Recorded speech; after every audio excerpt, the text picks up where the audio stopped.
Speed మామూలుగా ఉండదు హరిశంకర్ గారిది. అది సినిమా తీయడంలో అయినా, సినిమాలో అయినా ఎక్కడైనా ఉన్నా ఆయన వచ్చారు మొత్తం సెట్ అయిపోయింది టక్కన ఇక్కడ. అప్పటి వరకు ఖాళీగా కనిపించింది.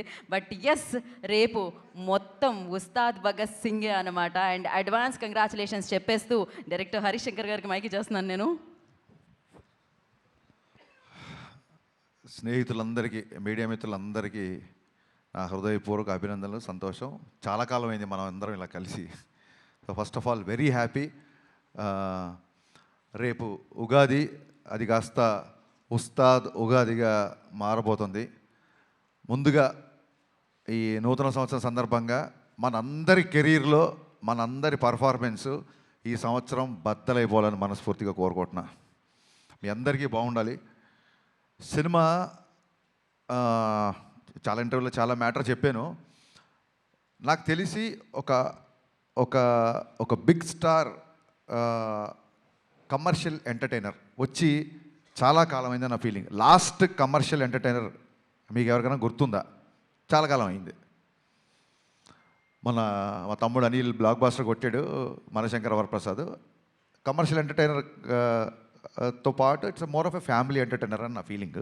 అందుకు నేను అంటున్నా, ఒక స్టార్ హీరో అన్ని హంగులతో వచ్చిన సినిమా, కేవలం ఫ్యాన్స్ మాత్రమే కాకుండా సాధారణ ప్రేక్షకుడు కూడా ఎంజాయ్ చేసే సినిమా వచ్చి చాలా కాలం అయింది అని నా ఫీలింగ్.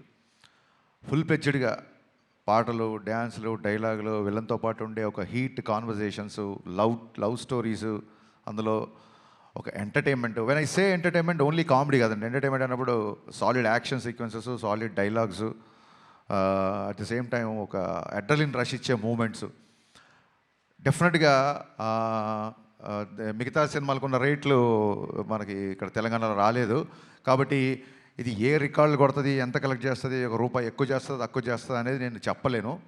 ఖచ్చితంగా ఒక విషయం మటుకు చెప్పగలుగుతున్నా, సినిమా చూసిన తర్వాత ఇలాంటి సినిమా వచ్చి చాలా కాలమైంది, ఇంత ఎంటర్టైనింగ్ సినిమా వచ్చి చాలా కాలమైందని చెప్పి పవన్ కళ్యాణ్ గారిని మనస్ఫూర్తిగా, తృప్తిగా ఆయన నుంచి ఏమేమి కోరుకుంటారో, హెయిర్ స్టైల్ నుంచి డ్యాన్సెస్ వరకు, డైలాగ్స్ వరకు, ఆయన మాడ్యులేషను, ఆయన సెన్స్ ఆఫ్ హ్యూమరు, ఒక full pledged Pawan Kalyan garu cinema. నేను ఆ రికార్డు, ఈ రికార్డు ఇవన్నీ మనసులో పెట్టుకోలేదు. ఎందుకంటే అది రిలీజ్ డేట్లు బట్టి ఉంటుంది. మనం ఓడి ధరిస్తే దయ్యం ఓడి తెలిసింది అన్నట్టు మేము మార్చ్ 26th రావాల్సింది, 19th రావాల్సి వచ్చింది. సో ఆ రిలీజ్ డేట్ని బట్టి సంక్రాంతికి వస్తే ఒక రెవెన్యూ, సమ్మర్కి వస్తే ఒక రెవెన్యూ, మిగతా ఏ సినిమా లేకపోతే ఒక రెవెన్యూ. ఆ రికార్డ్స్ అంటే ఎంత కలెక్ట్ చేస్తుంది అనేది మన చేతిలో లేదు. ఎంత ఖర్చు పెట్టి తీయగలుగుతాం, ఎంతలో తీయగలుగుతాం అనేది డైరెక్టర్ చేతిలో ఉంటుంది. ఆ విషయంలో నేను 100% సక్సెస్ అయ్యాను. చాలా ఫాస్ట్గా, ఎక్కడ వేస్టేజీ లేకుండా ఈ సినిమా తీయడం జరిగింది. నా unedited length, first half edit చేయకముందు వచ్చిన లెంత్ 1 hour 19 minutes. అందులోంచి కొంచెం ఎక్స్ట్రా ఎంజీస్ అయ్యి ఒక 5 నుంచి 7 నిమిషాలు తీసేసి ఫస్ట్ హాఫ్ రెడీ చేసాం.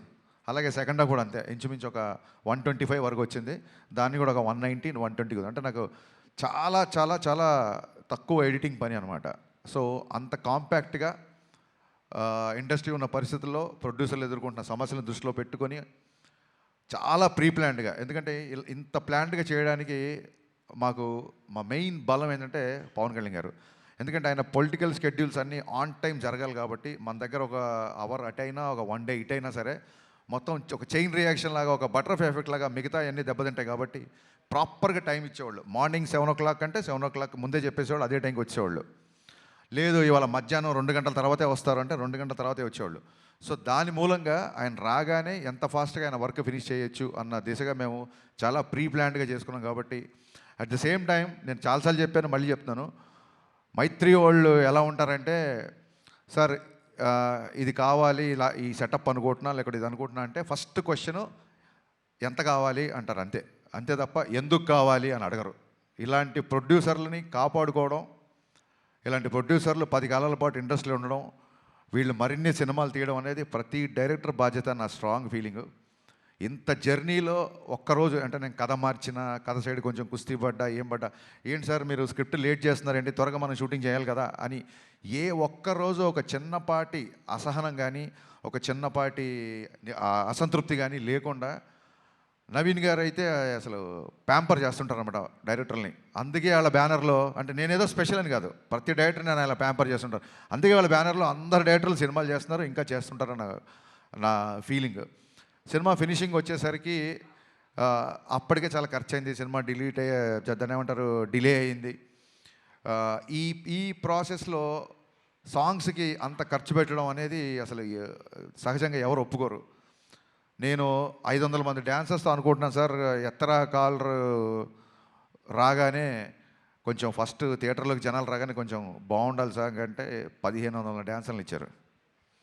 నేను మామూలు సెట్ అడిగితే వాళ్ళ కెరీర్లోనే మైత్రి మూవీ మేకర్స్లోనే ఎవరు అయినంత పెద్ద సెట్ వేసి ఇచ్చారు. సార్ చాలా రోజుల తర్వాత పవన్ కళ్యాణ్ గారు డ్యాన్స్ చేస్తున్నారు, పవన్ కళ్యాణ్ గారిని చూడాలంటే మరి ఆ సెటప్ కూడా అలాగే ఉండాలి కదా సార్ అని చెప్పి దేక్లేంగే సాలా కానీ ఎత్తరకాల 2 సాంగ్స్ కానీ నేను అడిగిన దానికంటే ఎక్కువ ఇచ్చారు. Naveen garu, sincere my heartfelt thanks అండి. మీరు లేకపోతే, రవి గారు లేకపోతే ఈ సినిమా ఇలా అయితే వచ్చేది కాదు. అంటే ఆయన ఏదో నన్ను పొగుడుతుందని ఆయన పొగుడుతుందని కాదు, కానీ అసలు ప్రొడ్యూసర్లో చేయాల్సిన పనిలో 90% ఈయన ప్రొడ్యూసర్ లాగానే బిహేవ్ చేస్తారు. అంటే maybe confidence on himself or confidence on నేను పవన్ కళ్యాణ్ గారి సినిమా, హరిశంకర్ సినిమా చేస్తున్నాను, కానీ he demands and he make sure that there is no wastage. మాకు ఏదైనా ఒక 5% కానీ 95% ఆయనే కంట్రోల్ చేయాలి. హీఈస్ ఎ ప్రొడ్యూసర్ డైరెక్టర్, అది 100% ట్రూ. థ్యాంక్ యూ అండి. Thank you sir. ఇంకా రవి గారు, నవీన్ గారు తర్వాత అంత ఇదిగా డైరెక్టర్తో ట్రావెల్ అయ్యే ప్రొడ్యూసర్ మా రవి గారు. సో అమ్మ నాన్న బ్యాలెన్స్డ్గా ఉంటే ఒక కుటుంబం ఎంత ఆనందంగా ఉంటుందో, రవి గారు నవీన్ గారు అంత బ్యాలెన్స్డ్గా ఉంటారు కాబట్టే మైత్రి కుటుంబం ఇవాళ ఇన్ని విజయాలు సాధించిందని నా ప్రగాఢ నమ్మకం. రవి గారు అయితే అసలు 2 గంటలకు ఫోన్ చేస్తారు, 3 గంటలకు ఫోన్ చేస్తారు, మార్నింగ్ ఫోన్ చేస్తారు. రవి గారు అన్నీ చాలా ఆడ్ టైమింగ్స్ ఉంటాయి. ఆయన ఎప్పుడు పట్టుకుంటారో నాకు అర్థం కాదు. ఎనీ టైం అవైలబుల్ ఉంటారు.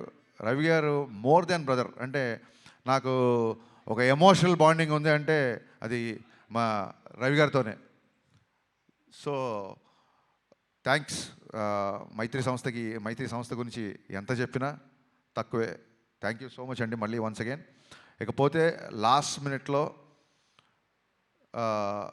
ఒక హీరోలాగా ఎంటర్ అయిన మా బావకి, తమన్కి మనస్ఫూర్తిగా కృతజ్ఞతలు చెప్తాను. ప్రీపోన్ అయిన తర్వాత నా సైడ్ నుంచి ఏం లేదు, నేను ఒకసారి వెళ్ళి అడుగుతాను. మనం అడుగుదాం సార్, మనం ఆల్రెడీ తను చాలా లాస్ట్ మినిట్లో తీసుకొచ్చాము. మళ్ళీ ప్రీపోన్ అవుతున్నప్పుడు నేను, నవీన్ గారు, రవి గారు తమన్ దగ్గరికి వెళ్ళాము. ఇలా డిస్ట్రిబ్యూటర్లు, ఎగ్జిబ్యూటర్లు అందరూ ప్రీపోన్ చేద్దాం అంటున్నారు, నీకు అసలే చాలా తక్కువ టైం ఇచ్చాను, అందులో నుంచి ఇంకో 1 వీక్ వచ్చేస్తాను. ఎందుకంటే 19th సినిమా రిలీజ్ అవ్వాలంటే ప్రింట్ చూడడానికి 19th, కానీ తమనికి ఇంకో 3 రోజులు తక్కువే ఉంటుంది. ఓవర్సీస్కి అతని డెడ్ లైన్ వచ్చేసి 16వ తారీఖే. సో నేను టెన్షన్ పడిపోయా. ఫస్ట్ మామూలుగానే 26th అనుకున్నాం, 19th అంటే 19th కదా, 26th కల్లా సౌండ్ రెడీ అయిపోయి ఓవర్సీస్కి వెళ్ళిపోవాలి. చాలా తక్కువ టైం, ఆల్మోస్ట్ 12-13 రోజులు టైము. బాబా నాకైతే నీ చాయిస్తో వెళ్దాం అనుకుంటున్నాను, నేను నువ్వు చెప్పు నీ కంఫర్ట్ అన్నప్పుడు ఆయన ఒక్క సెకండ్ కూడా ఆలోచించలే మావాడు. ఓకే చేసేద్దాం, ఏముంది ఇంకో 2-3 గంటలు ఎక్కువ కష్టపడదాం ఉన్నాడు.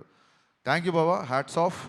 10-12 రోజుల్లో ఇంత పెద్ద భారీ కమర్షియల్ సినిమాకి పాటలు అంటే అయిపోయింది, ఫైట్లు, ఎంటర్టైన్మెంట్ పోనీ అంటే ఒకటే జోన్లో ఉండే సినిమా కాదు ఇది. రకరకాల ఎమోషన్స్, విలన్తో ఉన్నప్పుడు ఒక సీరియస్నెస్, యాక్షన్ సీక్వెన్సెస్, రాశికన్నతో వచ్చే ఎంటర్టైన్మెంట్, శ్రీలీల గారి క్యారెక్టరేషన్, అన్ని ఎమోషన్స్ ఉన్న సినిమాకి బ్యాక్గ్రౌండ్ స్కోర్ కేవలం 12-13 రోజుల్లో కొట్టేసాడండి. నిన్న చూసిన తర్వాత తమన్ పర్ఫార్మెన్స్ బద్దలైపోయిందని బయటకు వస్తారు. ఫస్ట్ సినిమా నుంచి బయటకు వచ్చినప్పుడు తమన్ గురించే మాట్లాడుకుంటారు. ఇందులో నాకు ఏ మొహమాటం లేదు, తమన్ గారి గురించే మాట్లాడుకుంటారు first. Thank you Baba, thank you, so sweet of you. లైఫ్లో నువ్వు చేసిన ఈ మేలు, నీ సహాయం నా రైట్ టైంలో నా పక్కన నిలబడి నాకు ఇచ్చిన ఈ ధైర్యం నేను జీవితంలో ఎప్పుడు మర్చిపోలేను. Love you boss, love you. ఇకపోతే మా శ్రీలీల అండ్ రాశికన్న గారు, మేము శ్రీలీలతో షూటింగ్ చేసినప్పుడు అప్పటికి ఇంకా మేము ఆ క్యారెక్టరేషన్ రాశికన్న అనుకోవాలా, ఆవిడ ఊరికి ఆల్ ది బెస్ట్ చెప్తామని సెట్కి వచ్చారు రెడీ బిఫోర్ ఎలక్షన్స్. వచ్చినప్పుడు మనం పనిచేయాలి హరీష్ అంటే, యా రాశి మనం కూడా పనిచేయాలి అని చెప్పి ఇద్దరం అనుకున్నాము. మేబీ తన మేనిఫెస్టేషన్ నా మేనిఫెస్టేషన్ తెలీదు. 2.5 సంవత్సరాల తర్వాత అనుకోకుండా ఆ క్యారెక్టర్కి మళ్ళీ రాశికన్న గారు వచ్చారు. సో అన్నీ కుదిరినాయండి. ఇంకా శ్రీలీల గారి గురించి మొన్నే చెప్పాను నేను, చాలా చాలా చాలా ఇంటెలిజెంట్. మిగతా విషయాలు ఆవిడ గురించి ఎవరిని అడిగితే నేను Q&Aలో చెప్దాం అనుకుంటున్నాను. ఫ్రీ ఈవెంట్ లాగా మళ్ళీ ఎక్కువసేపు క్లాసులు విగుతున్నాను. అనుకోకపోతే ఈ సినిమాకి అడిషనల్ ఫోటోగ్రఫీ 2 సాంగ్స్ ఇచ్చిన మా కెమెరామెన్ రవివర్మన్ గారికి, అలాగే సినిమా మొత్తం సినిమాటోగ్రఫీ చేసిన మా కెమెరామెన్ అయినాంక బోస్. ఈ సినిమాకి 2 కెమెరామెన్లు, 2 మ్యూజిక్ డైరెక్టర్లు, 2 ప్రొడ్యూసర్లు, 2 హీరోయిన్లు. సో ఇదేది ప్లాన్ చేసింది కాదు, అన్నీ అలా కుదిరిపోయినాయి. ఇంకా మీ సహనాన్ని పరీక్షించకుండా నా టెక్నీషియన్స్ కానీ ఇంకెవరైనా కానీ మర్చిపోతే మనస్ఫూర్తిగా క్షమించండి. మళ్ళీ చెప్తున్నాను, ఈ కలెక్షన్స్ నెంబర్ గేమ్లో పడి ఒక చిన్న డిస్టర్బ్ అయ్యే ఛాన్స్ ఉంది కాబట్టి నేను చాలా రోజుల నుంచి వీటికి దూరంగా ఉండే ప్రయత్నం చేస్తున్నా మ్యాక్సిమం. ఎవరికైనా ఇప్పుడు 100 రోజులు, 50 రోజులు, 250 రోజులు సిల్వర్ జూబ్లీ ఫంక్షన్ లేవు కాబట్టి సినిమా యొక్క హిట్ అనేది కలెక్షనే పారామీటర్ కాబట్టి ఏ డైరెక్టర్కైనా ఆ కలుపుకోవాలి లేకుంటే తీసుకోవాలని ఉంటుంది. కానీ ట్రయింగ్ చూడండి, మానవ ప్రయత్నం అంటారు కదా. సో నేను చెప్పదలుచుకుంది ఏంటంటే, థియేటర్లకు వచ్చిన ప్రేక్షకుడు, మామూలు సినిమా లవర్, మామూలు సినిమా గోవర్, థియేటర్లకు వచ్చిన వాళ్ళు ఇలాంటి ఎంటర్టైనింగ్ సినిమా, ఇలాంటి ఒక కంప్లీట్ సినిమా చూసి చాలా కాలం అయింది అని చెప్పి 10 మందికి చెప్తారు. ఫ్యాన్స్ అయితే ఖచ్చితంగా మళ్ళీ మళ్ళీ మళ్ళీ చూస్తారు. బేసిక్ ఇంక్లూడింగ్ సినిమా యొక్క నిడివి, సినిమా యొక్క ఫూటేజ్ నుంచి కూడా ఇది రిపీట్ ఆడియన్స్ చూసేలాగే నేను ప్లాన్ చేశాను. సినిమా 2.5 గంటల లోపే ఉంటుంది. ఖచ్చితంగా రిపీట్ ఆడియన్స్ ఉంటారు అని మనస్ఫూర్తిగా నమ్ముతున్నాను. దురంధర్ సినిమా గురించి కూడా చాలామంది అడుగుతున్నారు. మీరు అడగముందే అది క్వశ్చన్ అంతా అడుగుతారేమో. మళ్ళీ చెప్తున్నా, చాలామంది పాతిక ఎనిమిది ఉన్నారు కాబట్టి. Aditya Dhar is a very very very potential director. And ఒక not only Dhurandhar, Uri cinema నుంచి been great admirer of his work. And వాళ్ళ జోనర్ వేరు, మన జోనర్ వేరు. So I feel it is not a competition of cinema from 19th Ugadi. It is going to be the celebration of cinema. Thank you so much. Thank you so much Harishankar garu. మీకు ఉస్తాద్ ఉగాదికి ముందుగానే happy Ustaad Ugadi. And prepone right టైంకి అయిందండి ఇది. Ugadi start Bhagat Geetha Bhagat చూడండి. Thank you. కాదు, Ugadi starts with U కదా. No, Ustaad Ugadi U by A. మామూలుగా ఉగాది యూతో- రాసేటప్పుడు స్పెల్లింగ్లో యూ కదా. యూ. ఉస్తాద్ యూ. మీరు అన్లిమిటెడ్ అల్ట్రా అమేజింగ్ సక్సెస్ అందుకోవాలని మనస్ఫూర్తిగా కోరుకుంటున్నాము. ఇదే ఎక్కడికి వెళ్ళండి అసలు ఎవరు యాంకర్లు అవ్వచ్చు, ఇంకోళ్ళు అవ్వచ్చు, మన రిపోర్టర్లు అవ్వచ్చు, ఎవరి కాళ్ళు పంచులు వేస్తుంటే ఒక డైలాగ్ రైటర్గా నేను ఎంత కాన్షియస్ ఫీల్ అవుతున్నా, నేను ఇంకా ఎంత అప్డేట్ అవ్వాలి అనేది నాకు గుర్తు చేసిన every time. Thank you so much.